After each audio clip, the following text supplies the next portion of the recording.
वक्त रहते हुए अपनों को वक्त दे दिया करो मेरे दोस्त, वरना एक दिन वक्त तो होगा लेकिन अपने नहीं होंगे। आप लोग देख रहे हैं fast coaching centre by Upendra sir का चैनल, और आज की इस वीडियो में गोधूली भाग 2 का हम लोग चैप्टर है जिसका अध्ययन करने वाले हैं परंपरा का मूल्यांकन। तो वीडियो बहुत छोटा होगा, इस चैप्टर से जो भी ऑब्जेक्टिव सब्जेक्टिव एग्जाम में बनता है चलिए देखा जाए। यह है आपका चैप्टर परंपरा का मूल्यांकन, 7वां चैप्टर। आपसे सबसे पहले क्वेश्चन ऐसे पूछा जाएगा, परंपरा का मूल्यांकन कौन सा विधा है, यानी नाटक है, कहानी है, निबंध है, तो आंसर क्या करना है, निबंध है। ऐसे ही आपसे पूछा जाएगा परंपरा का मूल्यांकन पाठ का लेखक कौन है, तो आंसर करना है रामविलास शर्मा। या ऐसे पूछा जाएगा रामविलास शर्मा किस पाठ का लेखक है, तो आंसर करना है परंपरा का मूल्यांकन। अब आपसे ऐसे क्वेश्चन पूछा जाएगा रामविलास शर्मा का जन्म कब हुआ था, तो आंसर करना है 10 अक्टूबर 1912 ईस्वी में। आपसे पूछा जाएगा रामविलास शर्मा का जन्म कहां हुआ था, एग्जाम में पूछा भी गया है कहां हुआ था, तो आंसर करना है उन्नाव के ऊंच गांव सानी उत्तर प्रदेश में। देखिए यही स्थान देता है, इनका गांव का नाम क्या था, ऊंच गांव सानी, यहीं पे इनका जन्म हुआ था और यही ऑप्शन में देता है जो कि आपको टिक मारना है। आपसे पूछा जाएगा ऐसे, ये देखिए लिखे हैं कि 1949 से 1953 तक रामविलास जी भारतीय प्रगतिशील लेखक संघ के क्या रहे थे, महामंत्री थे। आपसे पूछा जाएगा ऐसे पूछा जाएगा कि भारतीय प्रगतिशील लेखक संघ के महामंत्री कौन थे, तो रामविलास शर्मा। या आपसे ऑब्जेक्टिव ऐसे भी पूछा जाएगा कि भारतीय प्रगतिशील लेखक संघ के महामंत्री रामविलास शर्मा कब से कब तक थे, तो कब से कब, 1949 से 1953 ईस्वी तक एग्जाम में पूछा जाता है ऑब्जेक्टिव के रूप में। अब आपसे पूछा जाएगा ऐसे कि रामविलास शर्मा का निधन कब हो गया, यानी ये कब मर गए, तो यहां देखिए लिखिए है 30 मई 2000 ईस्वी को, 30 मई 2000 ईस्वी को इनका निधन हो गया। अब आपसे पूछा जाएगा, देखिए यहाँ पे लिखे निराला का साहित्य साधना, पूछा जाएगा सबसे पहले निराला की साहित्य साधना किनकी रचना है, तो आप आंसर करिएगा रामविलास शर्मा की। इसको याद करके जाना है, ये बहुत पूछता है कि निराला की साहित्य साधना किनकी रचना है, तो रामविलास शर्मा की। ऐसे ही आपसे पूछा जाएगा कि रामविलास शर्मा यानी जो रामविलास शर्मा है, इनको किस रचना के लिए साहित्य अकादमी पुरस्कार मिला है, तो किस रचना के लिए, तो निराला की साहित्य साधना, यानी निराला की साहित्य साधना की जब रचना किए ना, तो इनको मिला साहित्य अकादमी पुरस्कार, याद रखना है। अब चलिए देखा जाए कि रामविलास शर्मा किस किस चीज का रचना किए हैं। तो इनकी कुछ रचनाएं हैं जो कि यहाँ लिखे हैं। सबसे पहले प्रेमचंद और उनका युग। आपसे पूछा जाएगा प्रेमचंद और उनका युग का लेखक कौन है, तो आंसर करना है रामविलास शर्मा। आपसे पूछा जाएगा भाषा और समाज का लेखक कौन है, तो आंसर करना है रामविलास शर्मा। आपसे पूछा जाएगा भारत की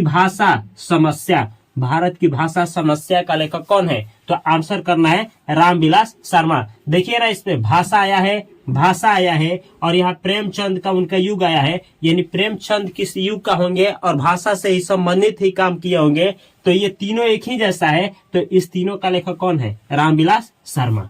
अब देखिए ये रहा चैप्टर, जो लेखक परिचय से जितना भी सवाल पूछा जाता था आपको बतला दिए। अब चैप्टर के अंदर चलते हैं। सबसे पहले आपसे 2 नंबरिया क्वेश्चन जो इस चैप्टर से सबसे ज्यादा बार पूछा गया है, वो पूछा जाता है कि साहित्य का परंपरा का ज्ञान किनके लिए आवश्यक है और क्यों।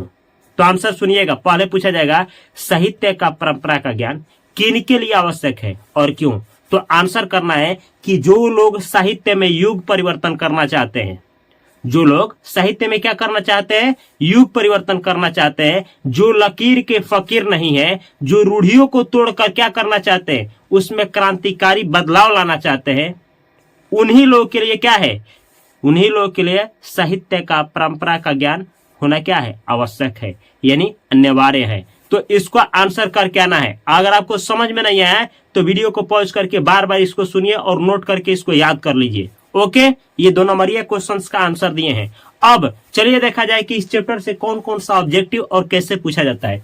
आपसे ऐसे पूछा जाएगा, ध्यान से सुनिए, यहाँ लिखे हैं जो साहित्य दूसरे का नकल करके लिखा जाए वह अधम कोटि का होता है। आपसे ऐसे पूछा जाएगा, ऐसे पूछा जाएगा, जो साहित्य दूसरे का नकल करके लिखा जाए वह होता है, दिया रहेगा उच्च कोटि का, नीच कोटि का, अधम कोटि का। तो आंसर करना है अधम कोटि का, यह ऑब्जेक्टिव है।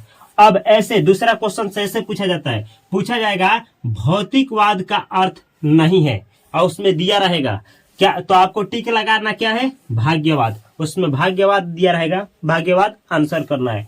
अब दूसरा क्वेश्चन जो इस चैप्टर से पूछा जाता है, मनुष्य और परिस्थितियों का संबंध है, ऐसे पूछा जाएगा, मनुष्य और परिस्थितियों का संबंध है। उसी में दिया रहेगा अनुकूल, प्रतिकूल, द्वंदात्मक। द्वंदात्मक का मतलब इस पहले लाइन का समझिए, यह लाइन कहना चाहता है कि देखिए कभी कभी क्या होता है ना कि मनुष्य जो होता है वो परिस्थिति के अनुकूल नहीं होता है, और कभी कभी परिस्थितियां जो होती है मनुष्य के अनुकूल नहीं होती है। अर्थात मतलब ये हुआ कि मनुष्य और परिस्थितियां जो है एक दूसरे का क्या होता है, द्वंदात्मक होता है। इन दोनों में यही क्या संबंध है, द्वंदात्मक संबंध है, इसको याद रखना है, द्वंदात्मक संबंध है। यानी कभी मनुष्य अपने कामों के लिए तैयार होता है तो परिस्थितियां उनके लिए तैयार नहीं होती है, और परिस्थितियां कभी उनके लिए तैयार होती है तो मनुष्य तैयार नहीं होता है, यही है द्वंदात्मक संबंध।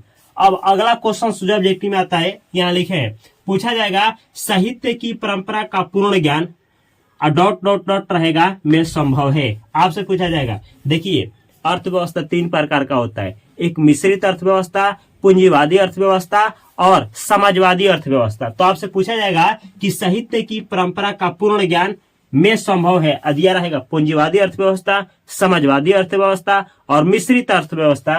तो देखिए साहित्य की जो परंपरा का पूर्ण ज्ञान होना जो संभव है ना, किस अर्थव्यवस्था में, तो समाजवादी अर्थव्यवस्था में। आंसर करना है समाजवादी अर्थव्यवस्था।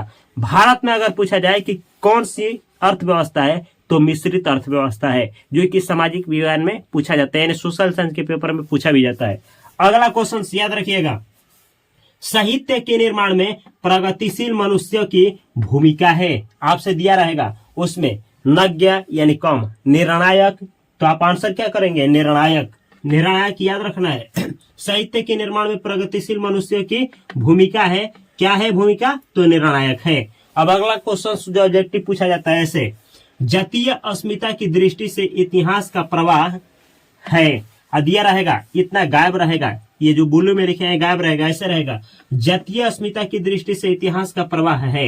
और उसमें दिया रहेगा ऑप्शन नंबर ए विच्छिन्न, ऑप्शन नंबर बी अविच्छिन्न, ऑप्शन नंबर सी विच्छिन्न और अविच्छिन्न, ऑप्शन नंबर डी इनमें से कोई नहीं। तो देखिए विच्छिन्न और अविच्छिन्न ये दोनों याद रखना है, विच्छिन्न और अविच्छिन्न, ये ऑब्जेक्टिव में क्वेश्चन पूछा जाता है। अगला क्वेश्चन जो पूछा जाता है ऑब्जेक्टिव में, हिंदी, इस पार्ट से ये हिंदी आलोचना को वैज्ञानिक दृष्टि प्रवाह करने का श्रेय किसको जाता है, तो आंसर करना है रामविलास शर्मा को। देखिए ऐसे पूछा जाएगा, हिंदी आलोचना को वैज्ञानिक दृष्टि प्रवाह करने का श्रेय जाता है, चार ऑप्शन दिया रहेगा, आप टिक लगाएंगे रामविलास शर्मा। अब अगला क्वेश्चन जो पूछा जाएगा आपसे, हिटलर ने किस पर आक्रमण किया था, हिटलर जो था ना, हिटलर वो किस पर आक्रमण किया था, तो सोवियत संघ पर, या इसी को घुमा करके सोवियत संघ पर किसने आक्रमण किया था, हिटलर ने।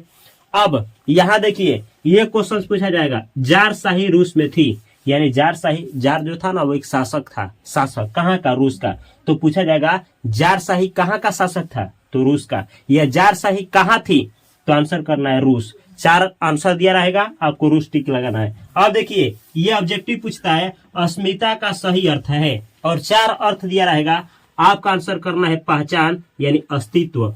यही अर्थ आपको क्या करना है, यही वाला ऑप्शन टिक लगाना है। ऐसे दिया रहेगा अस्मिता का सही अर्थ है, चार ऑप्शन दिया रहेगा, उसमें पहचान या अस्तित्व टिक लगा करके आना है। तो ये रहा चैप्टर परंपरा का मूल्यांकन, जो कि छोटे में कवर किए हैं। ऐसे तो चाहते तो इसको खींच करके 1 घंटा तक हम ले जा सकते थे, लेकिन नहीं, केवल वही पढ़ना है जो एग्जाम हॉल में आप आराम से बना पाए। बाकी जैसा भी चैप्टर होगा आगे कवर किए हैं। आज देखिए आप लोग ना अगर बेहतर नंबर लाना चाहते हैं, रिजल्ट बेहतर लाना चाहते हैं संस्कृत में, तो संस्कृत का भी 14 चैप्टर को पढ़ा करके यहाँ हम क्या किए प्ले लिस्ट में डाला है, उसको देखिए। और हिंदी का वर्णिका 5 चैप्टर हुआ, गोधुली का जो भी है 24 चैप्टर, गद्य खंड का और पद्य खंड, काव्य खंड, 12-12 सब यहाँ पे आपको प्लेलिस्ट में मिलेगा। तो ये प्लेलिस्ट अवश्य देखिए और इस चैनल को सब्सक्राइब करके बेल आइकन की घंटी को दबा लीजिए। मैं मिलता हूं सारे सब्जेक्ट के साथ, मैथ के साथ, सोशल साइंस के साथ, हर एक सब्जेक्ट के साथ। और फेसबुक, इंस्टाग्राम, व्हाट्सअप हर एक जगह पे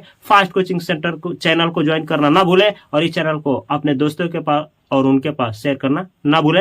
मैं मिलता हूं बेहतर कंटेंट के साथ, तब तक के लिए आप सभी को तहे दिल से नमस्कार। Thanks for watching this video. जय हिंद, जय भारत।